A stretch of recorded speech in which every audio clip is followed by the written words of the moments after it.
Welcome back to my channel Debasiti 9749। কেমন আছো তোমরা? আশা করি ভালো আছো, আমরাও ভালো আছি। দেবাসিতি 9749-এ তোমাদেরকে অনেক অনেক ওয়েলকাম জানাই।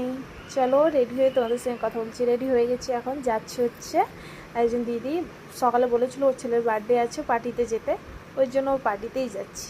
আমি, আমার বর আর মেয়ে চলে গেছে। মেয়েকে প্রথম থেকেই পাঠিয়ে দিচ্ছি, যেহেতু বেশি আমাদের নিচেই কোয়ার্টার, ওই জন্য বেশি দূরে না বলে ওই জন্য পাঠিয়ে দিয়েছি, আমাদের নিচেই কোয়ার্টার। তো চলো, আমরা টপ ফ্লোরে থাকি, ওরা নিচে থাকে, গ্রাউন্ডে থাকে। তো চলো চলে এসেছি ওদের কোয়ার্টারে। দেখো কেক কাটিং হচ্ছে এখন। আমরা কেক কাটিংয়ের সময়ই এসেছি, কারণ দেরি হয়ে গেলো, তোমাদের দাদাভাই আসতে দেরি করেছিল, ওখান কাছ থেকে আসতে দেরি করেছিল, ওই জন্য দেরি হয়ে গেল। তো এদিনই হচ্ছে বার্থডে, তো দেখতেই পাচ্ছ এখন কেক কাটিং চলছে। তো ভিডিওটি কেমন লাগলো জানিও। আর তারপর খাওয়ার পরে আমরা চলে এসেছিলাম আর কিছু ভিডিও